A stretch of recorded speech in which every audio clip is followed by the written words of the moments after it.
दोस्तों, मैं हूं अवधेश चौरसिया, आपके अपने चैनल स्टडी नॉक नॉक पे स्वागत करता हूं। तो आज हम लेके आए हैं कुछ रोचक तथ्य जिसे आपको पता होना चाहिए। यह रोचक तथ्य महामारी से संबंधित है। जैसा कि इस समय लॉकडाउन का पीरियड चल रहा है और महामारी जो है अपनी चरम स्थिति पर है, तो आज हम सुनते आए हैं कि ये नोवेल डिसीजेस होती क्या हैं। तो आखिर कौन सी डिसीज कब वो नोवेल डिसीज के अंतर्गत आ जाती है। जैसा कि बताया गया है, एन जो है किसी भी बीमारी को घातक बना देता है। तो आखिर एन जो है वो किस बीमारी को घातक बनाने में तब्दील करता है। तो चलिए शुरू करते हैं। आखिर ये एन का फंडा इन महामारियों से कैसे जुड़ा हुआ है। तो चलिए शुरू करते हैं। जैसा कि बताया गया है, किसी भी बीमारी के नाम के आगे एन लग जाने से वह बीमारी और भी घातक बन जाती है। यानी जो भी बीमारी है आपकी घातक बन जाती है। शोधकर्ताओं के द्वारा यह पाया गया है, एन शब्द जिसका शाब्दिक अर्थ होता है नोवेल, यानी एन जो है वो रिप्रेजेंट करता है नोवेल को, NOVEL। इसके लग जाने से वह बीमारी लाइलाज बन जाती है। यानी कि अगर किसी भी बीमारी में एन जो है यानी नोवेल शब्द का जो इस्तेमाल हुआ है, तो वह बीमारी जो है एक लाइलाज बीमारी में कन्वर्ट हो जाती है तथा वह और भी घातक हो जाती है। यानी वो बीमारी जो है वो और भी घातक हो जाती है। इस बीमारी को फैलाने वाला जो भी वायरस या बैक्टीरिया होगा वो बिल्कुल नया देखा गया होगा। यानी जो भी बैक्टीरिया होगा या वायरस होगा, इस बीमारी को फैलाने वाला वो बिल्कुल नया देखा गया होगा। इसका कोई पहले पैथोलॉजिकल रिकॉर्ड नहीं होता है। यानी कि ये बताया गया है कि वो वायरस जो पहले कभी नहीं देखा गया हो, यानी पहले कभी इजाद नहीं हुआ हो, वो बिल्कुल एक न्यूली हो, मतलब नया, मतलब जो है वो वायरस इजाद हुआ हो जिसका कोई भूतपूर्व में कोई पैथोलॉजिकल रिकॉर्ड भी दर्ज ना हुआ हो। किसी भी ऑर्गेनाइजेशन जो जैसे इस ऑर्गेनाइजेशन पे जो काम करती हैं, अभी आगे जो है उसको बताया जाएगा, तो उसके द्वारा जो है उसका कोई भी पैथोलॉजिकल रिकॉर्ड दर्ज नहीं है, जिसका इलाज बिल्कुल नए सिरे से करना होता है तथा शोधकर्ताओं को नई चुनौतियों का सामना करना पड़ता है। तो इस प्रकार की जो भी बीमारियां इन वायरसेस से, जैसे कि ये पिक्चर में दिखाया गया है, इन वायरसेस के द्वारा जो भी बीमारियां इजाद होती हैं उसे एन शब्द यानी नोवेल डिसीज के अंतर्गत रखा जाता है। उसे को ही हम नोवेल डिसीज कहते हैं। नेक्स्ट हम देख लेते हैं, जब इस प्रकार की बीमारी फैलती है तो यह विश्वव्यापी महामारी की श्रेणी में आती है। यानी कि जब इस प्रकार की बीमारी फैलेगी तो वह पेंडेमिक डिसीज, जिसे पेंडेमिक डिसीज भी कहते हैं, यानी एक विश्वव्यापी महामारी की श्रेणी में आ जाती है। इससे मानव जगत तथा जीव जंतु जगत बड़ी तादाद में इसकी चपेट में आने लगते हैं तथा नोवेल डिसीज एक प्रकार की पेंडेमिक डिसीज ही है। जो भी नोवेल डिसीज होगी वो एक प्रकार की पेंडेमिक डिसीज होगी, जो कि समय समय पर या कई दशकों में, डिकेड्स में जो है ये बीमारी, इस प्रकार की नोवेल डिसीज जो है वो आती रहती है। किसी भी बीमारी को नोवेल डिसीज घोषित करने से पहले इसकी पूरी जांच पड़ताल होती है तथा WHO यानी वर्ल्ड हेल्थ ऑर्गेनाइजेशन के अंतर्गत, यानी WHO के अंतर्गत जो आने वाले जो विभाग हैं, जैसे कि ICD international clarification of disease, यानी ये जो विभाग है इंटरनेशनल क्लैरिफिकेशन ऑफ डिसीज, ये पूरी जांच पड़ताल करके सुनिश्चित करता है कि उक्त बीमारी पहले कभी किसी जीव जंतु या पेड़ पौधे या जगत में जो है इसके लक्षण तो नहीं पाए गए हैं, तथा पूरा सुनिश्चित होने के बाद ही किसी बीमारी को नोवेल घोषित करा जाता है। यानी पहले ये पता लगा लिया जाता है कि इस बीमारी का पहले भूतपूर्व में कहीं कोई रिकॉर्ड या पैथोलॉजिकल रिकॉर्ड तो दर्ज नहीं है।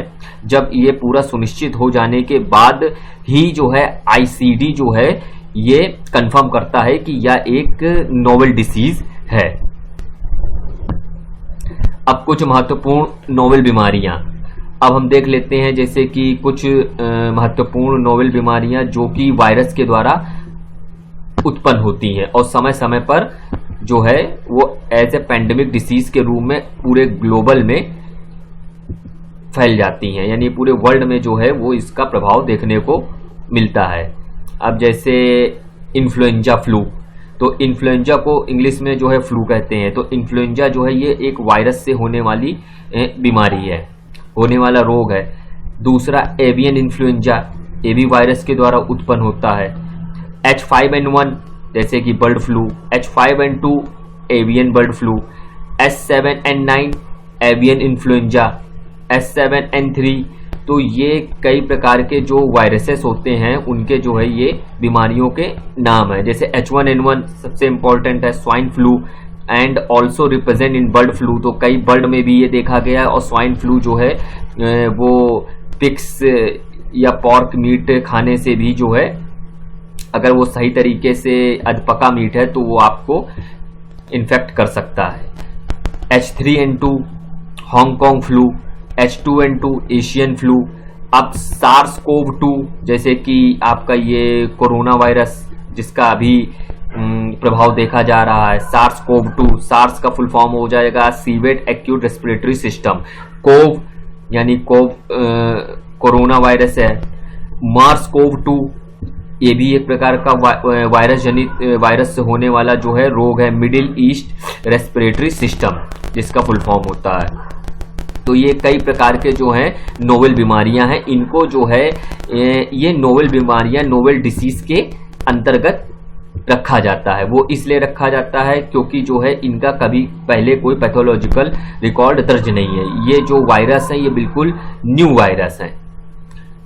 अब नेक्स्ट हम देख लेते हैं in influenza virus what mean of H and N। अब ये जो H और N जो इनके नामकरण दिया गया है शोधकर्ताओं के द्वारा या वैज्ञानिकों के द्वारा, जो H और N जैसे कि हमने पिछली स्लाइड में देखा H1N1, H2N2।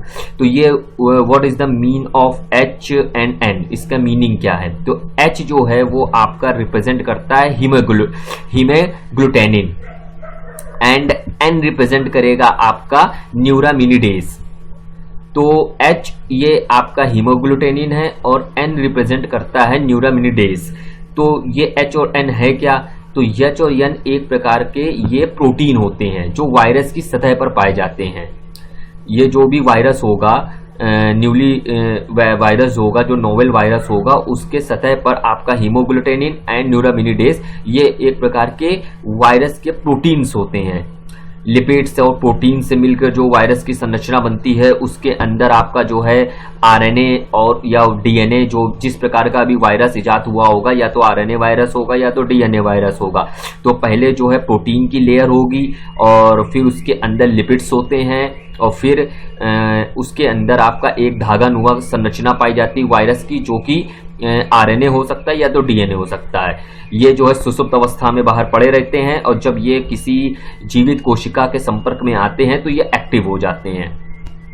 तो H और N एक प्रकार का जो है ये आपका प्रोटीन है जो कि वायरस की सतह पर पाए जाते हैं। ये दोनों प्रोटीन मिलकर जीवित कोशिका पर हमला करते हैं, यानी जो भी इनको जीवित सेल्स यानी लाइव सेल्स जो मिलेंगी तो उस पे ये हमला करते हैं तथा उनका आक्रमण तेजी से करने में मदद करते हैं। यानी ये हीमोग्लूटेनिन और न्यूरामिनिडेज जो हैं, ये जो इनके जो प्रोटीन लिपिड्स होते हैं ये हमारे सेल से जाके चिपक जाते हैं तथा जो है आरएनए को जो है उसके अंदर इंजेक्ट कर देते हैं, जिससे कि सेल का जो है वो फंक्शन जो है वो थोड़ा बिगड़ जाता है, जिससे कि हमारी जो है इम्यून सिस्टम कमजोर हो जाता है। अतः हम जो भी तत्कालिक वायरस होगा उसकी चपेट में हम आ जाते हैं। अब हीमोग्लूटेनिन नामक प्रोटीन जो है ये आरबीसी से मिलकर मनुष्य की कोशिका पर हमला करते हैं, यानी जो आरबीसी होगी हमारी रेड ब्लड सेल्स जो होंगी उनसे ये वायरस अंदर एंटर होते हैं, यानी हीमोग्लूटेनिन नामक जो भी प्रोटीन होगा वायरस की सतह पर ये मनुष्य की कोशिका पर सेल पर हमला करते हैं तथा उसकी जो सेल की जो प्रोसेस है उसकी जो है उसको बिगाड़ देते हैं। ये H और N, तो ये इंपॉर्टेंट है। H रिप्रेजेंट करेगा हीमोग्लूटेनिन एंड N रिप्रेजेंट करेगा आपका न्यूरामिनिडेज। तो ये आप एच और एंड के बारे में याद रखिएगा। अब हम नेक्स्ट देख लेते हैं, some deadliest virus are outbreaking in the world.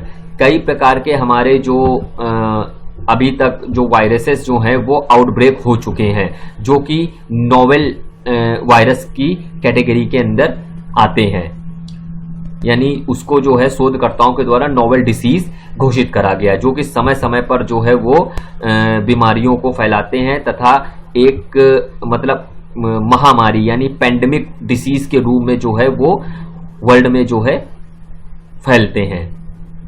जैसे कि आपका पहला जो है सबसे खतरनाक वायरस आया HIV वायरस। तो HIV वायरस जो है ये भी जो है एक डेडलीस्ट वायरस है, जो कि आउटब्रेक हुआ है अफ्रीका के आसपास जो है HIV ये आपका वायरस इजाद हुआ है। नेक्स्ट इससे होने वाला जो रोग है वो एक्वायर इम्यून डिफेंसी सिंड्रोम, जो एड्स होता है वो HIV वायरस के जरिए ही होता है, जो कि हमारे इम्यून सिस्टम को बहुत ही डिस्ट्रैक्ट कर देता है और इम्यून सिस्टम हमारा बहुत ही कमजोर हो जाता है। नेक्स्ट वायरस इबोला वायरस, सबसे खतरनाक वायरस जो है वो इबोला वायरस। इबोला वायरस भी जो है वो डेडलिस्ट की कैटेगरी के अंतर्गत आता है। डेंगू वायरस, डेंगू वायरस भी आपका जो है चिकनगुनिया वायरस, ये आपका डेंगू इंडिया, चिकनगुनिया इंडिया में और डेंगू जो है वो इंडिया में कुछ ज्यादा ही जो है देखा गया है। इन्फ्लुएंजा वायरस, ये तो नॉर्मल वायरस है, लेकिन इन्फ्लुएंजा के कई प्रकार हैं, जो H1N1 H2 N2 कई प्रकार के इन्फ्लुएंजा वायरस जो हैं वो अब तक आउटब्रेक हो चुके हैं, जो कि पिछली स्लाइड में बताया जा चुका है। H represent as a haemoglobin, N represent as a न्यूरोमिनिडेज।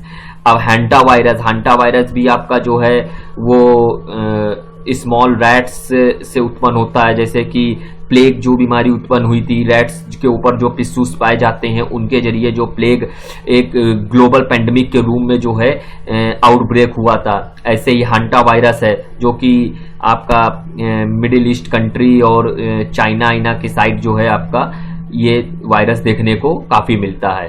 Small pox भी एक वायरस से होने वाला रोग है। रेबीज आपका जो हो गया, जो कि डॉग्स की लार में जो है एक प्रकार का वायरस पाया जाता है जिसे रेबीज कहते हैं। और इससे होने वाला रोग जो है वो हाइड्रोफोबिया के जब रेबीज आपके अंदर एंटर कर जाएगा तो उससे मनुष्य में हाइड्रोफोबिया नामक बीमारी आउटब्रेक होगी। नेक्स्ट जो है मार्बर्ग वायरस, ये भी एक प्रकार का वायरस है। तो ये एक डेडलीस्ट वायरस है जो कि अभी तक आउटब्रेक हो चुके हैं। रोटा वायरस भी आपका जो है आउटब्रेक हुआ है।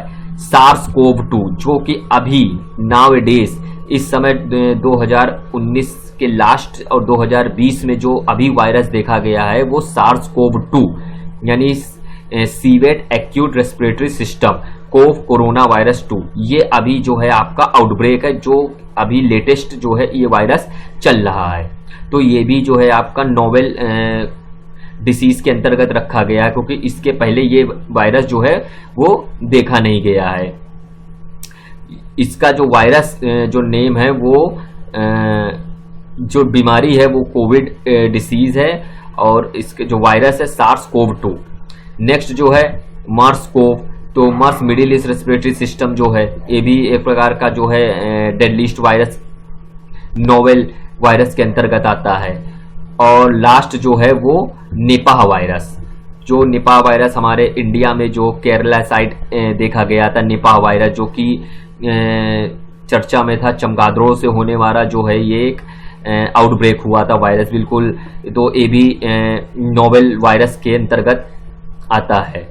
तो ये हमारे कई प्रकार के जो है डेडलिस्ट वायरस हैं जो अब तक आउटब्रेक हो चुके हैं। So thanks for watching my channel Study Knock Knock presented by me Avdesh Chaurasia. So please subscribe my channel. धन्यवाद।